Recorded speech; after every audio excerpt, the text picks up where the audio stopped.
अगर आपके किसी खास दोस्त के साथ कुछ अजीब चीज होने लगे या आपको पता चले कि उसके शरीर पर एक जिन ने कब्जा कर लिया है, तो कैसा लगेगा आपको?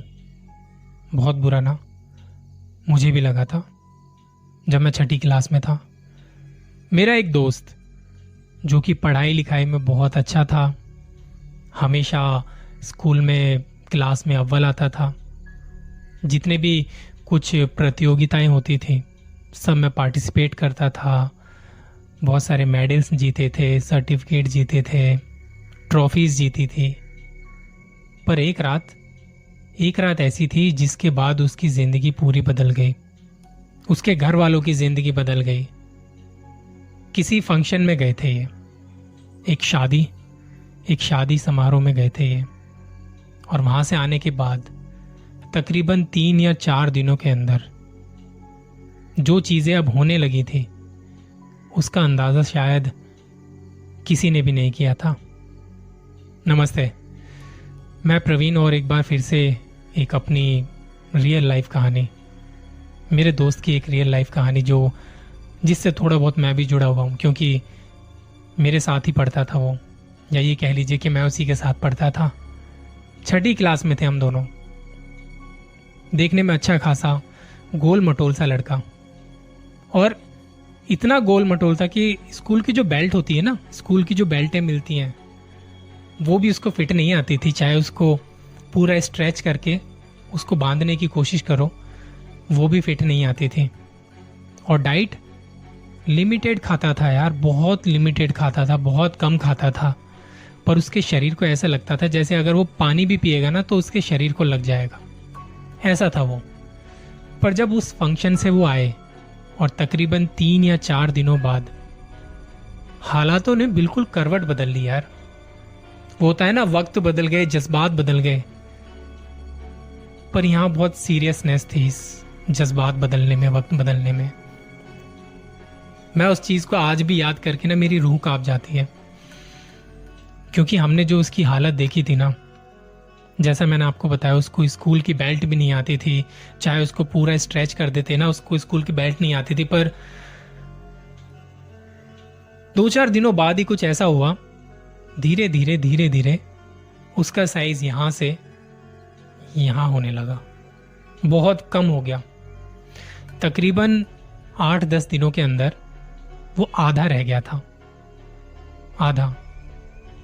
अब शरीर आधा रह गया था, पर उसकी भूख बढ़ चुकी थी। अब जब उसकी भूख बढ़ी ना, तो घर वालों को लगा कि कुछ तो गड़बड़ है, डॉक्टर को दिखाना चाहिए।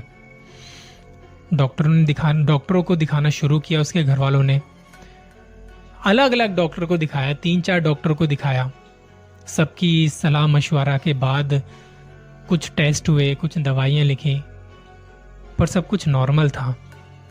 जी हाँ, सब कुछ नॉर्मल था। पर उसके घर वालों को और रिश्तेदारों को और आसपास के लोगों को पता लग रहा था कि कुछ भी नॉर्मल नहीं है।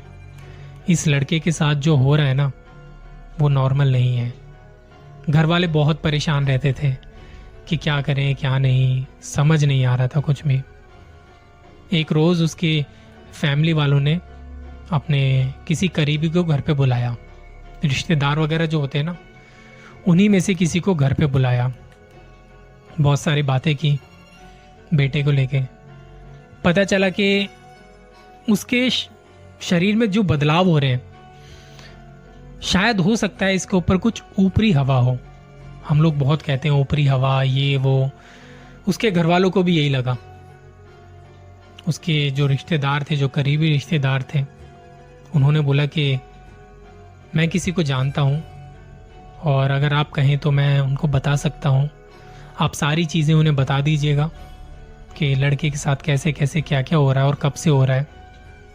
वो आपको कुछ ना कुछ उपाय ज़रूर बताएंगे और हमारा बच्चा बिल्कुल ठीक हो जाएगा। ये बातें थी उस रात जो हो रही थी।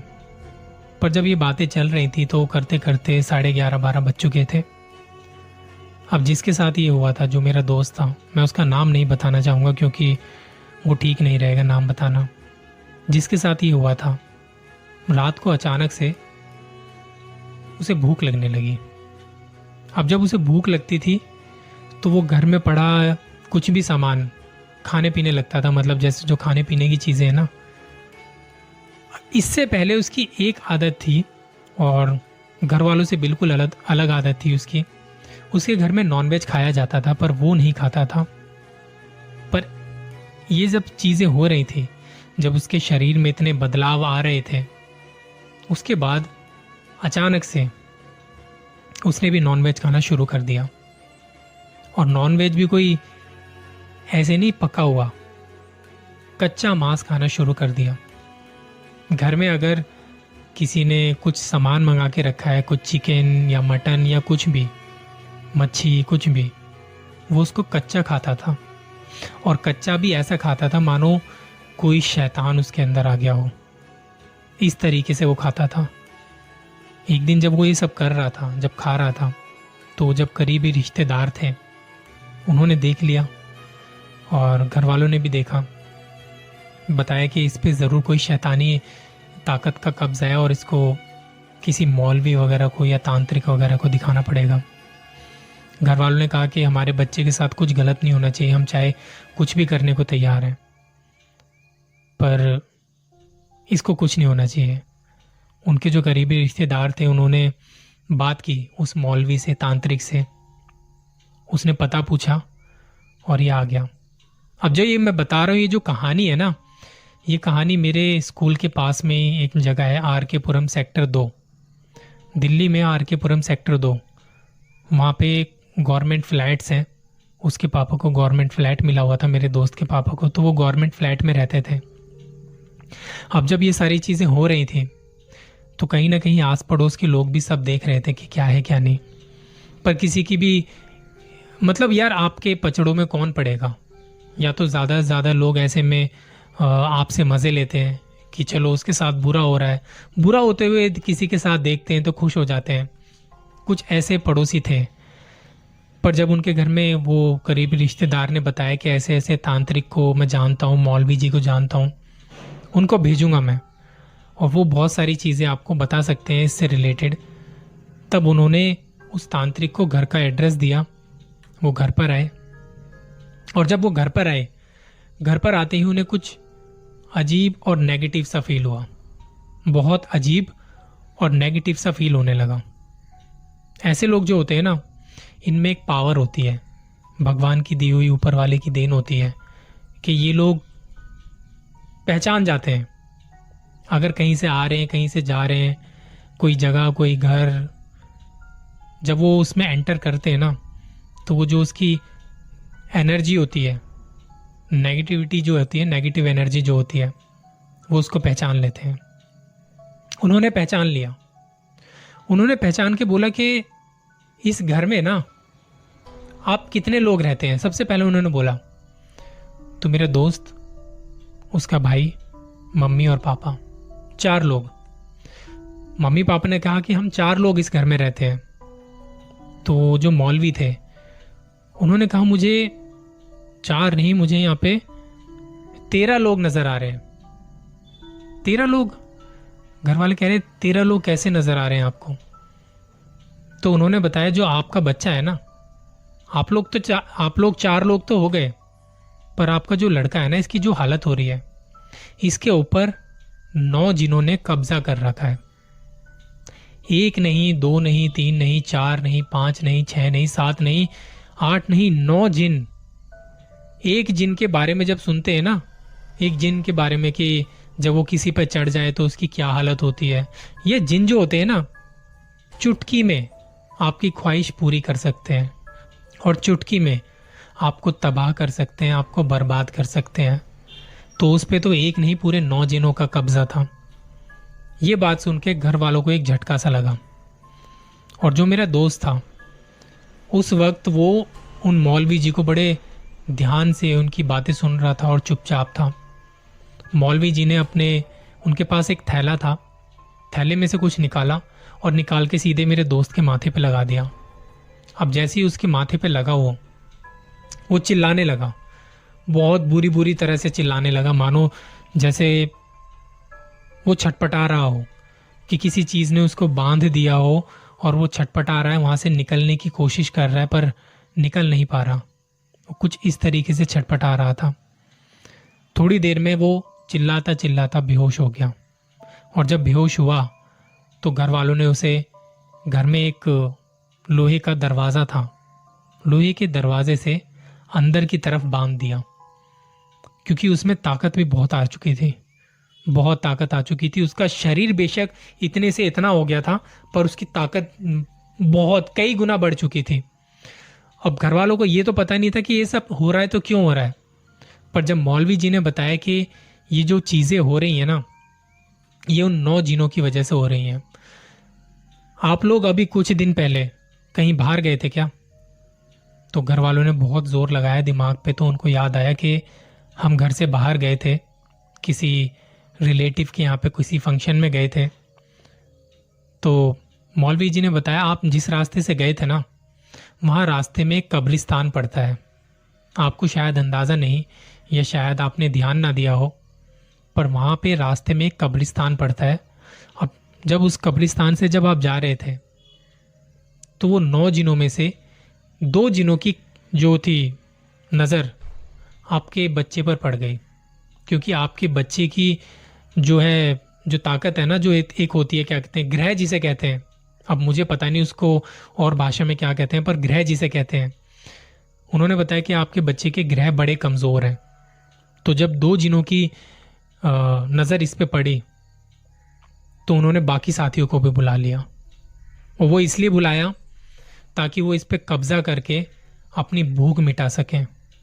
उन्हें मांस चाहिए। आपका बच्चा मांस भी खाने लगा है, आपने देखा होगा। तो घर वालों ने बोला, आपको कैसे पता? कहते कि आपके जो करीबी रिश्तेदार हैं ना, उन्होंने बताया मुझे। और जब मैंने आपके बेटे के माथे पे हाथ लगाया ना, मुझे सारी चीज़ें पता लग गई कि अब वो शक्तियाँ और आगे क्या करना चाहती हैं। वो शक्तियाँ इसके अंदर घुस के वो सारी चीज़ें करवाना चाहती हैं जो वो करना चाहती हैं। और वो उनको एक जरिया मिल चुका है, आपका बेटा। अगर हमने आने वाले 2-4 दिनों में कुछ नहीं किया तो मुझे नहीं लगता आपका बच्चा 1 हफ्ते से ज़्यादा जी पाएगा। इसकी मृत्यु तय है। घर वालों ने बोला कि हम क्या कर सकते हैं, बताइए। तो मौलवी ने कहा कि आज तो ये शांत रहेगा, मैं कल आऊँगा, कल मैं पूरे सामान के साथ आऊँगा और मैं रात में आऊँगा 10 बजे। मुझे एक कमरा चाहिए, और भी उन्होंने कुछ सामान बताया कि मुझे ये सामान चाहिए, और मुझे वो सामान वहाँ पे चाहिए जहाँ पे आपका बेटा जिस कमरे में रुका हुआ है और जहाँ पे वो सोता है, मुझे वहाँ पे रख के दे देना, बाकी मेरा काम है। बहुत सारी चीज़ें उन्होंने लिख के दी। और वो बेटा अभी सो रहा था, मतलब जो हमारा दोस्त था वो सो रहा था आराम से। वो उठता है पूरे 14-15 घंटे बाद, इतनी लंबी नींद के बाद। और जब वो उठता है तो उसके घर वालों ने उसे बांधा हुआ था। वो शू शू पॉटी वोटी सब वहीं कर रहा था। उसको खाने को भी कुछ नहीं दिया था। बहुत बुरी तरह से चिल्ला रहा था, बुरी बुरी तरह उसे चिल्ला रहा था। घर वाले ये सब देख के बड़े परेशान थे कि हमारे बच्चे की हालत क्या हो गई है, क्या नहीं, पता नहीं कैसे हो गया, कैसे नहीं। हम बस ये चाहते हैं कि बच्चा ठीक हो जाए। यार देखिए, चाहे कैसे कुछ भी हो, कैसा भी हो, परिवार कैसा भी हो, कोई भी माँ बाप अपने बच्चों का बुरा नहीं चाहेंगे। तो वो भी यही चाहते थे कि बच्चा जल्दी से जल्दी ठीक हो जाए। अगली रात 10 बजे के आसपास जब उन्होंने बोला था मौलवी जी ने कि वो आएंगे, वो थोड़ा पहले आए, समय से पहले 9:30 बजे के आसपास। जब वो आए तो उन्होंने उस कमरे में जाके एक दरी बिछाई, दरी पर बैठ गए। उन्होंने 4 ईंट रखी, 4 ईंट पर एक कुछ जलाने की, कुछ तसला, शायद तसला टाइप में था कुछ, वो रखा। उसमें कुछ चीज़ें डाली, वो जलाने लगे। मौलवी जी अपने साथ कुछ और भी सामान लाए थे। उन्होंने थैला निकाला, थैले में से एक घास होती है ना, घास फूस जो होती है, घास फूस निकाले, उसको तोड़ा मरोड़ा, एक कपड़ा लिया। मेरे वो जो लड़के को जो भी दिक्कत थी उसके माथे पे लगाया और वो चिल्लाने लगा। उसके माथे से लगा के वो कपड़ा वापस से उस भूसे पे बांध दिया और बांध के एक मुंह की टाइप में, जैसे एक गुड़िया होती है ना, उस टाइप में बना के उसके मुंह के ऊपर यहाँ से लेके गर्दन तक कुछ धागा बांध दिया। धागा बांध के वहां पे एक नींबू रखा, नींबू में कुछ चुबोया और नींबू जैसे उस गुड़िया में लगा के ऊपर नींबू रखा है, चुबो के उस नींबू को वहीं रहने दिया और उसको भी कपड़े से अच्छे से बांध दिया। एक गुड़िया बन गई, या आप कह सकते हैं कि उन्होंने कुछ तो बनाया। तो वो मैं कहूँगा जो गुड़िया नॉर्मल भाषा में कि उन्होंने गुड़िया बनाई। गुड़िया बनाने के बाद उन्होंने उसे घर वालों को पकड़ा दिया और बोला रात के 12:05 पे आपको ये किसी कब्रिस्तान में जाके दबानी है। अगर आपने ऐसा किया तो आपका बच्चा, मैं उसकी जिम्मेदारी लेता हूँ कि मैं उसको बचा लूँगा, पर अगर आप नहीं कर पाए तो आपके बच्चे को कोई नहीं बचा पाएगा और आपके पास बस एक ही चांस है। आपके रास्ते में बहुत रुकावटें आएंगी, क्योंकि जब भी ऐसे काम कुछ करने जाते हैं रुकावटें बहुत आती हैं, पर आपको बहुत संभल के जाना है। और आप 2 लोग जाएंगे, बस 2 लोग। आप जाएंगे, एक मेरे दोस्त के पापा को कहा और एक उसके भाई को कहा। जो भाई छोटा था, भाई था मतलब वो 6ठी क्लास में था, तो भाई छोटा था, 3री या 4थी क्लास में था, पर उसको इतनी चीज़ें पता नहीं थी। पर पापा ने बोला ये तो बहुत छोटा है, तो उन्होंने कहा नहीं, आप दोनों को जाना पड़ेगा। अगर आप दोनों में से कोई एक भी रहा है यहाँ पे तो गड़बड़ हो जाएगी, फिर हो सकता है इसकी जो ताकतें हैं ना वो आप पर कुछ करने की कोशिश करें। तो उसके पापा ने बोला ठीक है, हम आज ही निकल जाएंगे रात को। उनकी मौलवी जी की पूजा वगैरह चलती रही, उनको जो करना था वो करते रहे।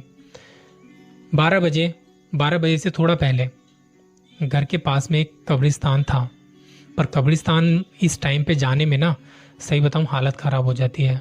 आपको दिन में भी बोल देगा ना कोई कब्रिस्तान जाने के लिए, तो आप दिन में भी नहीं जा पाओगे, रात की बात तो बहुत दूर की है।